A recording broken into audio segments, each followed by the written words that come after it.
Vai tev ir bijis tā, kad ir milzīgi plāni, lielas ieceres, lielas apņemšanās? Nu tik būs, nu tik darīs.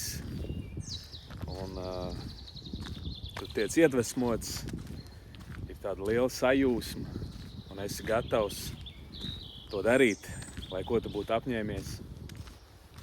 Un tas sākums vienmēr ir tāds ļoti patīkams un intensīvs. Bet tad paiet laiks, paiet dienas, varbūt nedēļas, kaut kas noplok. Kas noplok? Noplok šī sajūta. Bieži vien vairs nav tāda iedvesma, nav tāda motivācija. Tas pēkšņi liekas garlaicīgi. Tas sākotnējais impulss vairs tevi nenes. Un bieži vien tur arī mēs apstājamies. Kad beidzās sajūta, kad beidzās šī patīkamā eiforija, tad mēs apstājamies. Un arī es bieži apstājos šajos brīžos. Tik bieži ir bijušas lielas idejas, lieli plāni, grandiozi plāni. Sarakstīt milzīgu enciklopēdiju, izveidot kaut ko ļoti lielu, universālu priekš visām situācijām, visos laikos, visiem cilvēkiem. Bet tas nekad netiek novests līdz galam. Ļoti daudz šādas idejas un projekti tā arī paliek gaismu neredzējuši. Lieli plāni, lielas sajūtas, lieli solījumi, bet paiet dienas un viss apstājās. Un tu meties atkal pie nākošās lietas.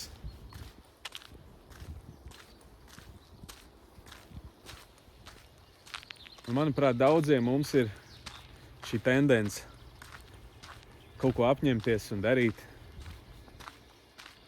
bet nav šī gudrība, kā to novest līdz galam.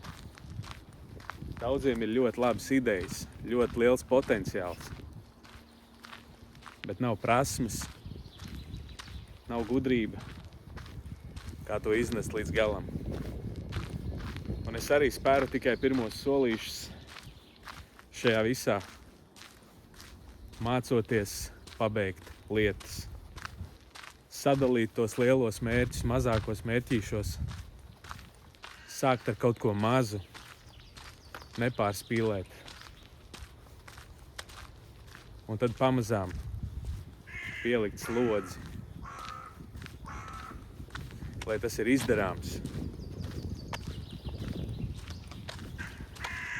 Un tāpēc tā mana doma šodien ir labāk kļūdīties kustībā, nekā sapūt domāšanā un nerealizētos plānos, nerealizētā potenciālā. Ir tik daudz lietas, kas ir plānotas, kur teoriju mēs zinām, bet ir tik maz, kas dara, tik maz, kas reāli var darīt. Ir daudz komentētāji, bet daudz mazāk darītāji. Bet ja mēs tiešām gribam augt, pilnveidoties, sekot Dievam, tad bez šī nevar. Mēs nevaram būt tikai runātāji un sapņotāji, bet tikko kā sajūta pazūd, kā motivācija pazūd, tā mēs atkal apstājamies, padodamies un metamies pie nākošās lietas.